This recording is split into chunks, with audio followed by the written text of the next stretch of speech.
17ರ ಬುಧವಾರ ಮಧ್ಯಾಹ್ನ 3 ಗಂಟೆಗೆ ಸಾರ್ವಜನಿಕ ಸಭೆಯಲ್ಲಿ ಭಾಗವಹಿಸಲು ಕಾಂಗ್ರೆಸ್ ಪಕ್ಷದ ರಾಷ್ಟ್ರೀಯ ನಾಯಕರುಗಳಾದ ರಾಹುಲ್ ಗಾಂಧಿ, ಸುರ್ಜೇವಾಲಾ, ರಾಷ್ಟ್ರೀಯ ಅಧ್ಯಕ್ಷ ಮಲ್ಲಿಕಾರ್ಜುನ ಖರ್ಗೆ, ಮುಖ್ಯಮಂತ್ರಿ ಸಿದ್ದರಾಮಯ್ಯ, ಉಪಮುಖ್ಯಮಂತ್ರಿ ಡಿಕೆ ಶಿವಕುಮಾರ್ ಸೇರಿದಂತೆ ಹಲವಾರು ಹಾಲಿ ಮಾಜಿ ಸಚಿವರುಗಳು, ಹಾಲಿ ಮಾಜಿ ಶಾಸಕರುಗಳು, ಬ್ಲಾಕ್ ಕಾಂಗ್ರೆಸ್ ಅಧ್ಯಕ್ಷರು, ಮುಖಂಡರು ಆಗಮಿಸಲಿದ್ದು ಸಾರ್ವಜನಿಕ ಸಭೆಗೆ ಭರದ ಸಿದ್ದತೆ ನಡೆಸಲಾಗುತ್ತಿದೆ ಎಂದು ಜಿಲ್ಲಾ ಕಾಂಗ್ರೆಸ್ ಅಧ್ಯಕ್ಷ ಸಿ ಲಕ್ಷ್ಮೀನಾರಾಯಣ ತಿಳಿಸಿದರು. ಮಾಧ್ಯಮದವರೊಂದಿಗೆ ಅವರು ಮಾತನಾಡಿ, ಮಾಲೂರು ವಿಧಾನಸಭಾ ಕ್ಷೇತ್ರದ ಕಾಂಗ್ರೆಸ್ ಕಾರ್ಯಕರ್ತರು, ಅಭಿಮಾನಿಗಳು, ಸಾರ್ವಜನಿಕರು ಹೆಚ್ಚಿನ ಸಂಖ್ಯೆಯಲ್ಲಿ ಭಾಗವಹಿಸಿ ಕಾರ್ಯಕ್ರಮವನ್ನು ಯಶಸ್ಸುಗೊಳಿಸಬೇಕು ಅಂತ ಮನವಿ ಮಾಡಿದ್ರು. ಇನ್ನು ಸಾರ್ವಜನಿಕ ಸಭೆಯಲ್ಲಿ ಸುಮಾರು 60ರಿಂದ 70 ಸಾವಿರ ಜನ ಸ್ವಯಂ ಪ್ರೇರಿತರಾಗಿ ಸೇರುವ ನಿರೀಕ್ಷೆ ಇದ್ದು, ಲೋಕಸಭಾ ಕ್ಷೇತ್ರದ 8 ವಿಧಾನಸಭಾ ಕ್ಷೇತ್ರದಿಂದ ಸ್ವಯಂ ಪ್ರೇರಿತವಾಗಿ ಸಾರ್ವಜನಿಕರು ಬರುವಂತೆ ಆಯಾ ಕ್ಷೇತ್ರದ ಶಾಸಕರು ಹಾಗೂ ಮುಖಂಡರು ಮನವಿ ಮಾಡಿದ್ದಾರೆ ಅಂತ ಮಾಹಿತಿ ನೀಡಿದ್ರು.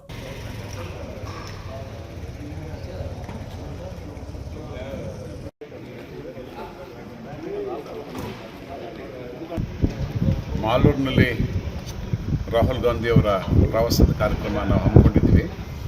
ಇಲ್ಲಿ ನಾವು ಎಲ್ಲ MLAಗಳು ಮತ್ತು ಎಲ್ಲ ಬ್ಲಾಕ್ ಕಾಂಗ್ರೆಸ್ ಪ್ರೆಸಿಡೆಂಟ್ಸು ಜೊತೆಗೆ ಎಲ್ಲ ಮುಖಂಡರ ಸಹಯೋಗದೊಂದಿಗೆ ಮಾಲೂರಲ್ಲಿ ಸುಮಾರು 60ರಿಂದ 70 ಸಾವಿರ ಜನ ಸೇರುವ ನಿರೀಕ್ಷೆ ಇದೆ. ಯಾಕಂತಂದರೆ ಎಲ್ಲ MLAಗಳು ಸಹ ಅವರ ವಿಧಾನಸಭಾ ಕ್ಷೇತ್ರದಿಂದ ಎಲ್ಲರೂ ಸಹ ವಾಲಂಟಿಯರಿಗೆ ಬರೋ ಥರ ಅವರು ಎಲ್ಲ ಮನವಿ ಮಾಡ್ಕೊಂಡಿದ್ದಾರೆ.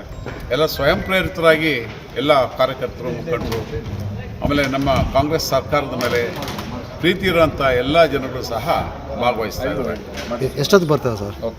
ನಾಳೆ 3 ಗಂಟೆಗೆ ಮಾನ್ಯ ಶ್ರೀ ಮಲ್ಲಿಕಾರ್ಜುನ ಖರ್ಗೆ ಅವರು ಮತ್ತು ರಾಹುಲ್ ಗಾಂಧಿಯವರು, ಹಾಗೆಯೇ ನಮ್ಮ ಮುಖ್ಯಮಂತ್ರಿಗಳಾದಂತಹ ಸಿದ್ದರಾಮಯ್ಯನವರು, ಉಪಮುಖ್ಯಮಂತ್ರಿಗಳಾದಂಥ ಶ್ರೀ ಡಿ.ಕೆ. ಶಿವಕುಮಾರ್ ಅವರು, H. ಮುನಪ್ಪ ಅವರು, ಸುರ್ಜೇವಾಲಾರವರು, ವೇಣುಗೋಪಾಲ್ರವರು, ಅಭಿಷೇಕ್ ದತ್ ಅವರು